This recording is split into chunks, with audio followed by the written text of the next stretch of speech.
Cole Ragans is more than just a possibility for the Boston Red Sox at this point, and I'll tell you exactly why that is.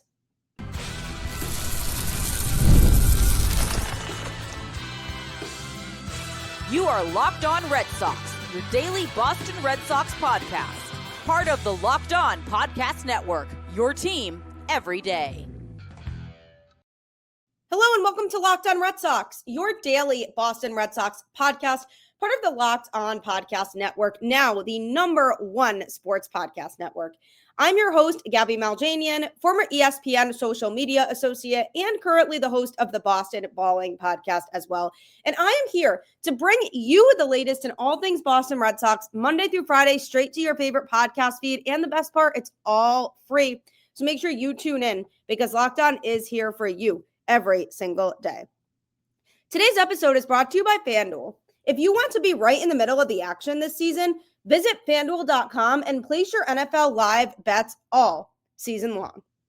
Happy Wednesday. Welcome to the show. There are rumors surrounding the Boston Red Sox and Kansas City Royals pitcher Cole Ragans, who ironically, the Royals did show interest in Jarren Duran at the trade deadline. So this is a trade that very much could happen this offseason. Going to be diving into what Cole Ragans could bring to the Boston Red Sox if they do pull off a trade for him, as well as putting together a potential package and what the rotation picture would look like with the addition of Ragans. So obviously there's no mystery about the fact that Ragans has potential to be a true #2 starter for this Boston Red Sox team.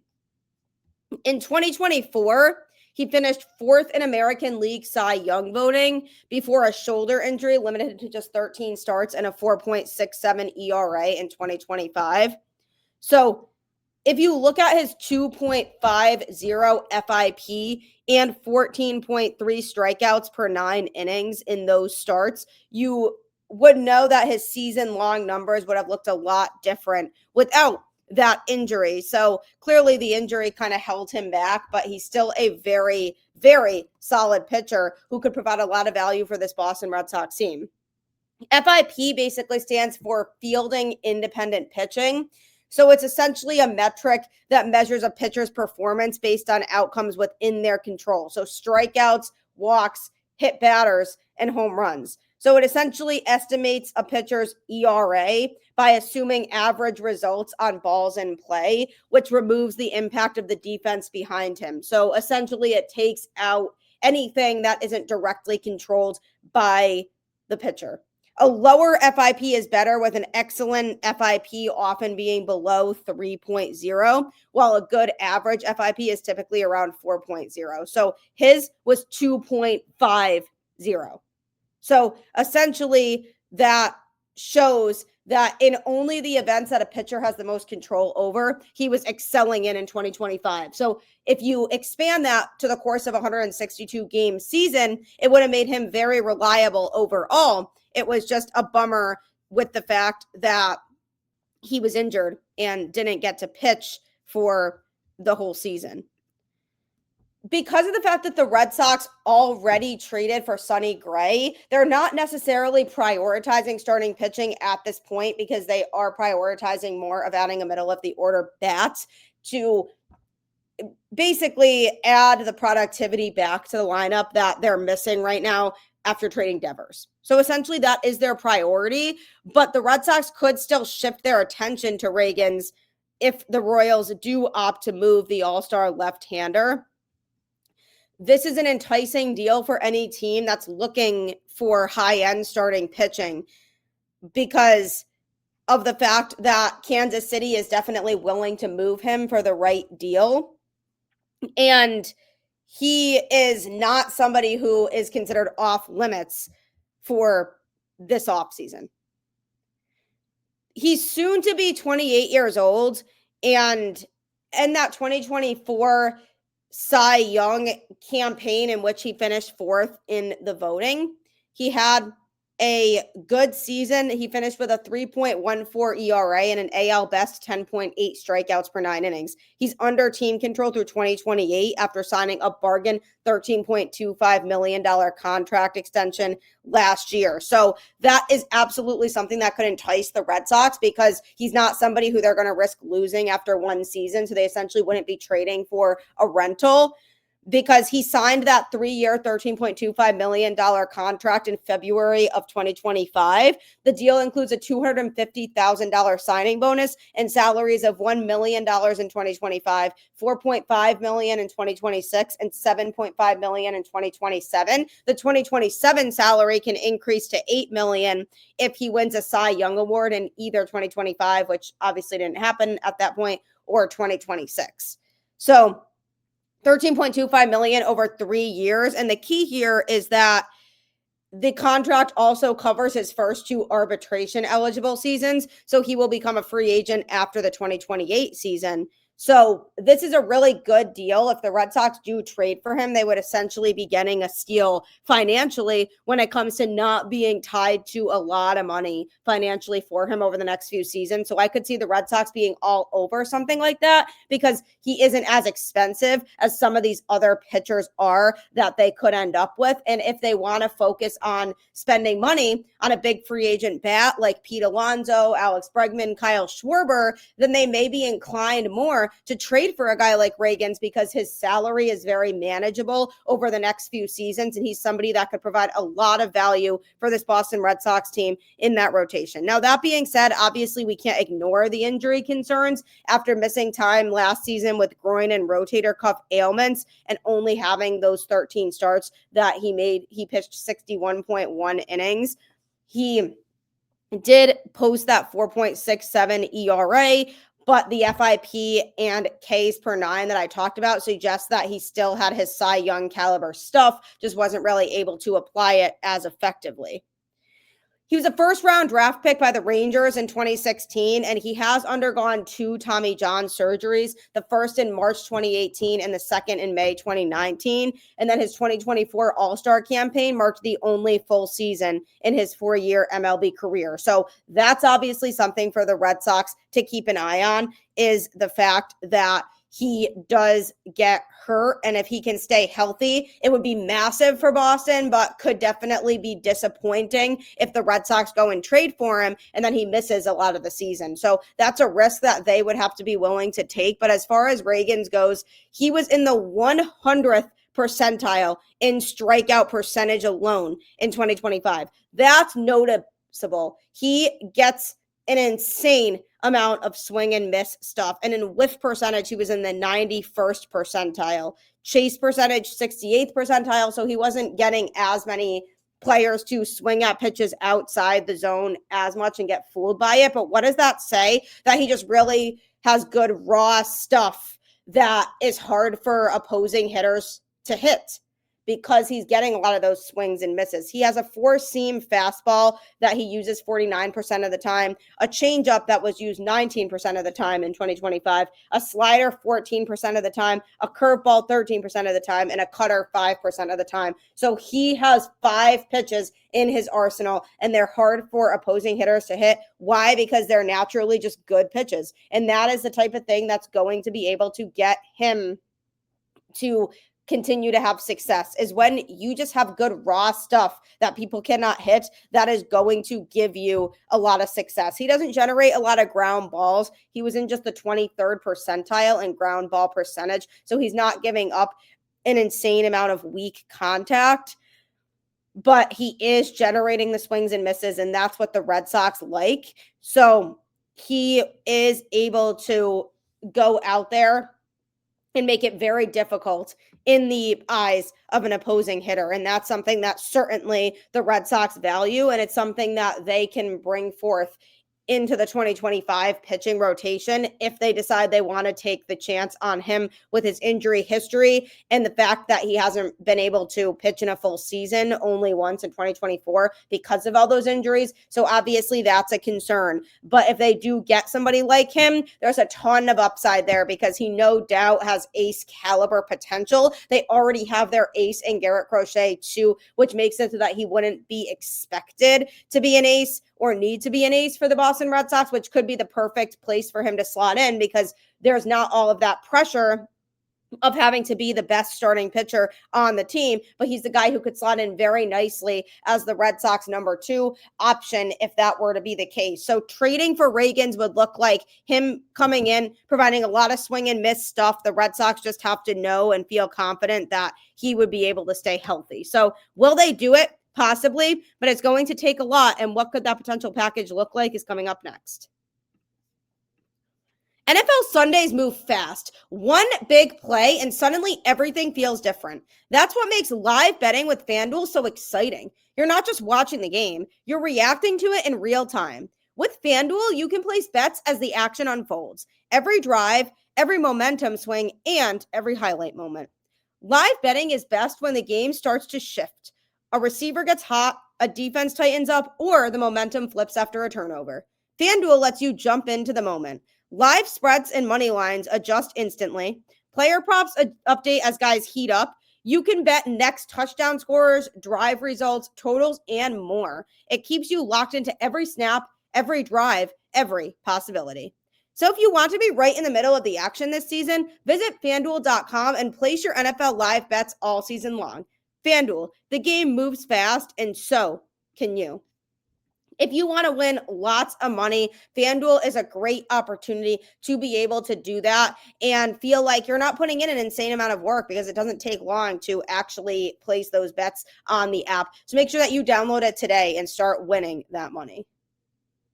Will the Boston Red Sox trade for Kansas City Royals pitcher Cole Ragans? It's absolutely a possibility. There might be some hesitation there because of the injury history, and the Red Sox may feel inclined to not want to give up a huge haul of players because of that risk that comes with him. But the Royals will certainly not back down on a potential package and what it could look like because they know that he's a special talent and they know that if he is healthy, he provides so much value as a starting pitcher. So they are going to use that to their advantage. So if the Red Sox were to approach the Royals about a trade, they just have to be prepared for that and know, okay, we need to trade what makes sense for them and what is going to make them happy if we want to get a guy like Ragans here. And Ragans has so much value in terms of his insane ability to stay controlled on the mound, was really dominant in terms of categories that he can control, was getting lots of strikeouts, wasn't getting a lot of home runs given up against him, and wasn't giving up a lot of walks. And that's a recipe for a guy who's going to provide value in your rotation.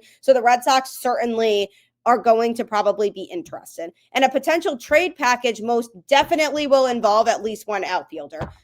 The Royals need outfielders, and they have already expressed interest in Jarren Duran. They did it at the trade deadline. Obviously, Craig Breslow wasn't ready to move Duran at the deadline, but now that it's the offseason, he is probably going to be more inclined to move him, especially because of the fact that the Red Sox do have a lot of outfield depth right now. So in reality, at the end of the day, they are going to have to trade one of their outfielders anyway to try to make room for a guy like Roman Anthony who's coming back from injury. But Roman Anthony is not going to be in this trade. He is not movable. The Red Sox are going to keep him. They just extended him. They see him as the face of the franchise for years to come. So no. So it definitely starts with Jarren Duran. He is a guy that the Red Sox feel may not have a spot on this team in 2025 because at the end of the day, it was going to come down to either him or Willie or Abreu. And going into 2026, rather, not 2025, one of those two outfielders probably won't be on the team. And if the Royals are very much interested in Jarren Duran, then he has to be included in this deal because he's truly the epitome of everything that the Royals are missing from their outfield. And if the Red Sox want a great lefty pitcher, then they'll definitely have to give up more than just Jarren Duran. But he could be the centerpiece of the trade. And then they'll have to probably give up either Connelly Early or Payton Tolle. And they may be more willing to cut ties with Connelly Early and keep Payton Tolle's higher ceiling, because there is certainly a higher ceiling with Payton Tolle, although Connelly Early is a lot more advanced right now in terms of his progression and his growth and where he's at. He has a deeper arsenal than Payton Tolle has right now. So it's easier to feel confident right now in Connelly Early's ability to pitch well out of the Red Sox rotation. I would like to keep Early here, but I could see the Red Sox saying, well, if we're looking more towards the future, we'd rather keep Payton Tolle because we really like the upside of what he can provide down the road. But if they see Connelly Early as being that number 5 starter in the rotation now, and they like that, then they might say, okay, we'll move on from Payton Tolle instead. But either way, it's probably going to be Jarren Duran plus one of those two. It's probably going to take even more than that still. And this is where things get interesting, because the Royals might ask for either Marcelo Meyer or Christian Campbell. Christian Campbell already got paid more than the Royals might be comfortable guaranteeing him. That's the big thing, because the Red Sox gave him a pretty hefty contract extension.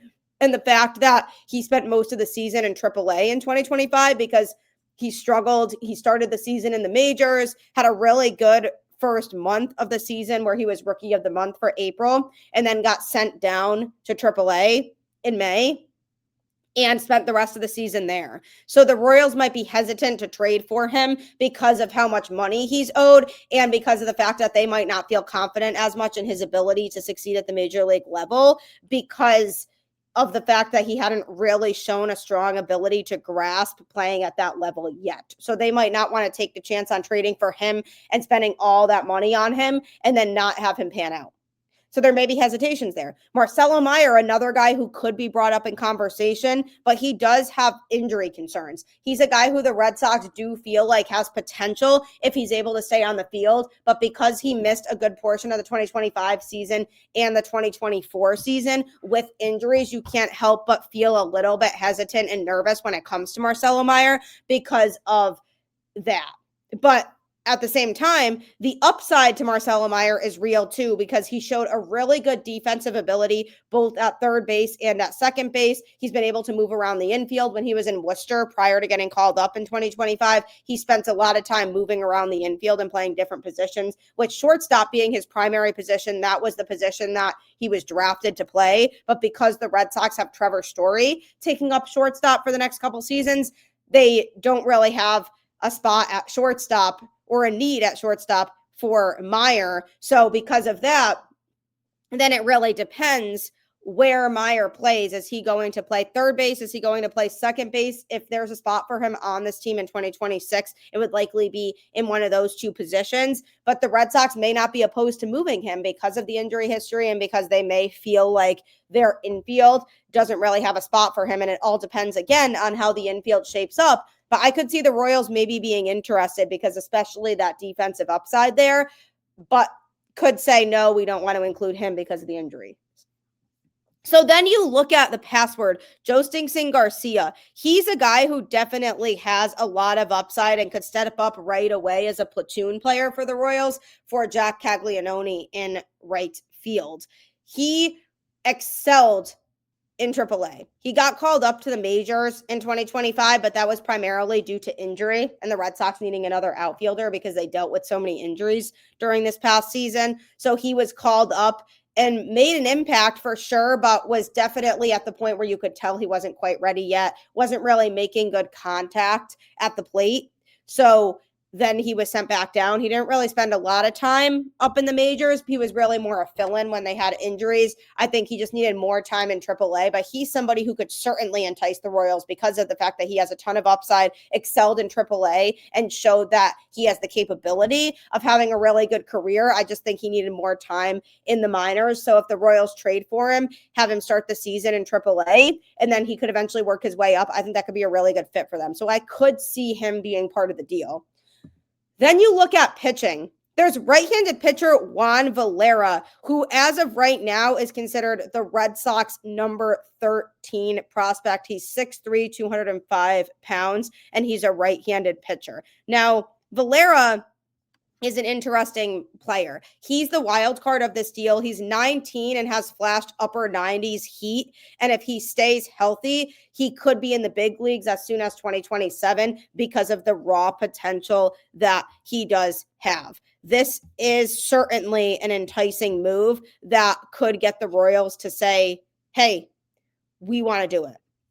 He has good stuff. Like, he has a good arsenal of pitches. He was a top 100 prospect at one point during the 2025 season, but he did miss a large chunk of time due to injuries. And with some slumping and the draft adding names, he then slid out of that top 100 list. He started the year as an 18-year-old in high A with just 23 innings of experience in single A.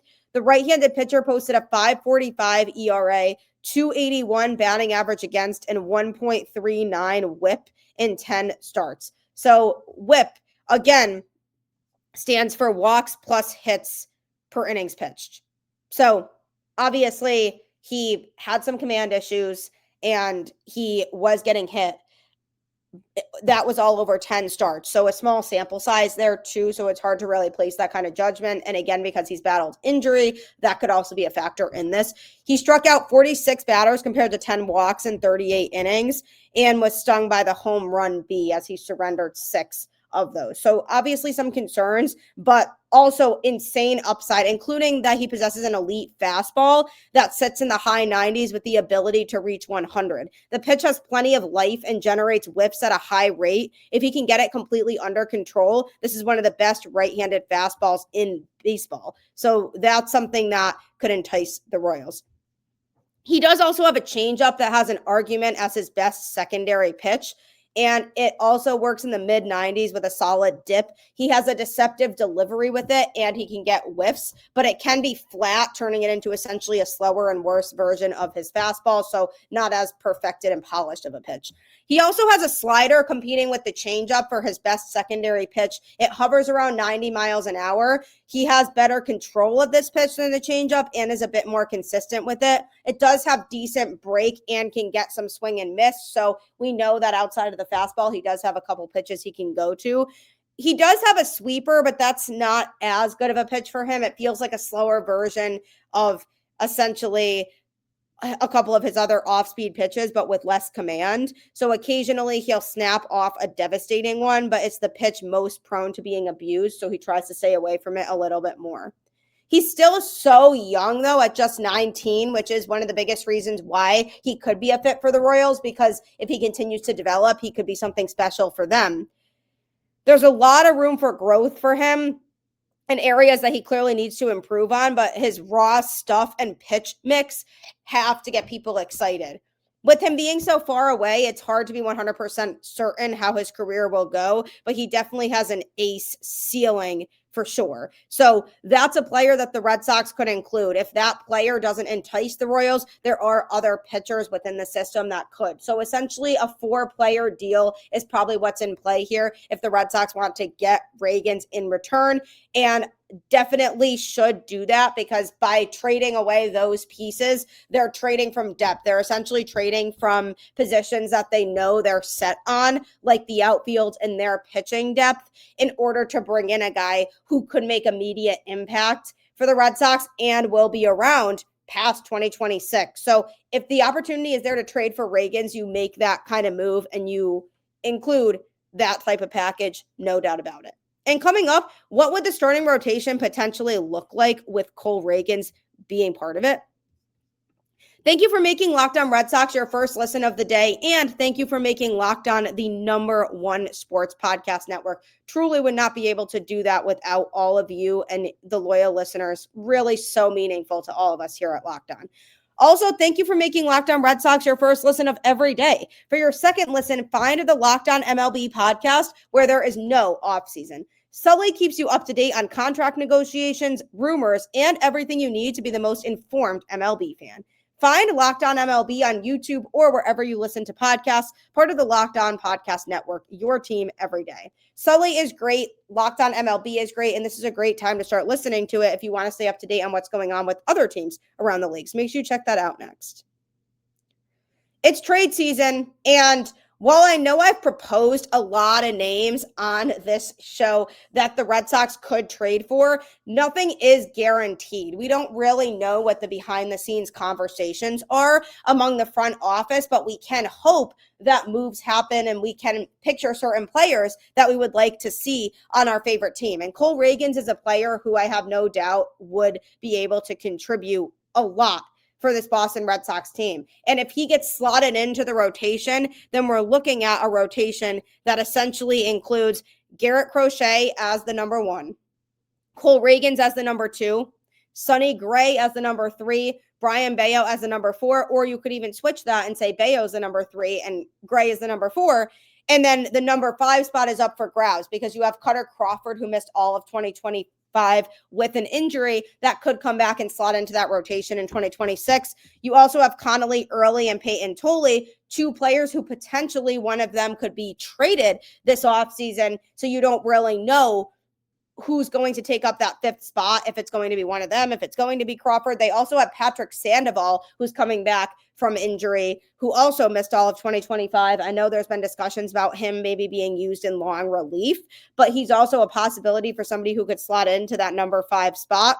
And then Hunter Dobbins, another choice, a guy who got injured in 2025, is making good progress on his injury recovery, but he's a guy who the Red Sox feel like has a lot of upside. So he certainly is somebody who could slot in. There's also Kyle Harrison, who came over in the Rafael Devers trade. He showed a very small sample size of success in 2025 because he came up towards the very end of the season and pitched for the Red Sox both as a starter and out of the pen. He's somebody the Red Sox are excited about, but they're still trying to figure out where it makes the most sense to put him moving forward, if he's going to pitch in relief or if he's going to pitch out of the rotation. So that's another player that the Red Sox definitely need to figure something out for. So essentially that number 5 spot is very much still up for grabs, but a big reason why Ragans could be a good fit is because he could slot into that number 2 spot seamlessly, and it takes a lot of pressure off of Sonny Gray and Brayan Bello. Because again, like I've talked about with Gray,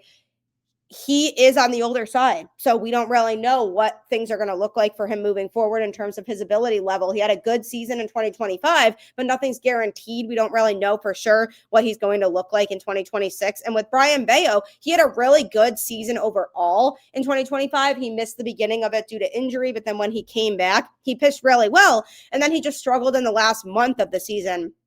So because his month of September wasn't exactly up to par with being the same level as where he would have maybe wanted to be and where he was for the rest of the season, it's hard to imagine what version of Brayan Bello we're going to get in 2026, which is why I'm still holding back on even calling him a definitive number 3 at the moment. He's definitely not a number 2, but he certainly was pitching to the level of a number 3 in 2025 for most of the season. No doubt about it. It just comes down to the fact that he struggled a little bit, and we don't know what version of him we're going to get in 2026. And that puts a lot less pressure on him to have to be more than a back-end starter. And that could really help a lot with his development, because he is a guy who maybe could struggle more under the pressure if he feels like the rotation is banking on him performing up to a level of a number 2 or a number 3 starter. If Cole Ragans is added in, he would no doubt be the Red Sox number 2, and it would be a nice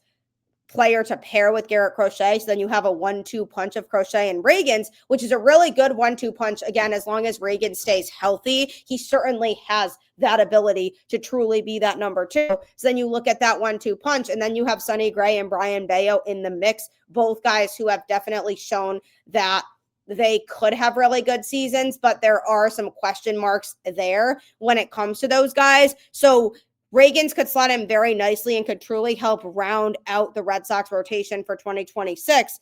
And that's a potentially elite starting rotation right there, especially if Bello can continue to build off of the season overall that he had in 2025, and he tries to just forget about that month of September and he continued to build off of the rest of it. That 1 through 4 could match up against most starting staffs in Major League Baseball with Crochet, Ragans, Gray, and Bello. You have to feel confident that that's a much better rotation than what they had in 2025. And Lucas Giolito obviously provided the Red Sox a really good season in 2025, but him getting injured down the stretch and the Red Sox having to rely on young starting pitchers to pitch in big moments really revealed the fact that the Red Sox didn't truly have that depth in the starting rotation that they wanted. So if they make one more pitching move and they do get a guy like Ragans to be added into the mix, then they're looking at a huge upgrade in terms of the rotation, and it becomes a strength of the Red Sox going into 2026 because now you look at a rotation that can win a playoff series. So that's very exciting. Ragans should be a top trade target, especially now with Dylan Cease going to a division rival. You want to step it up and be able to make a move like that of your own. And adding Ragans to the mix and then also going and continuing to sign hopefully one or two big bats this offseason would point the Red Sox toward true World Series contention in 2026. So it's definitely a move that I would be a big fan of, and it could really make the Red Sox rotation look so much more competitive. So hopefully the Red Sox feel the same way. Hopefully they make a move, and hopefully they're not afraid to give up pieces, which Craig Breslow has shown so many times that he's not. So we'll have to wait and see what happens, but I truly appreciate you tuning into Locked On Red Sox and making it your first listen of every single day. Like I always say, keep the faith, go Red Sox, and I'll see you on the flip side.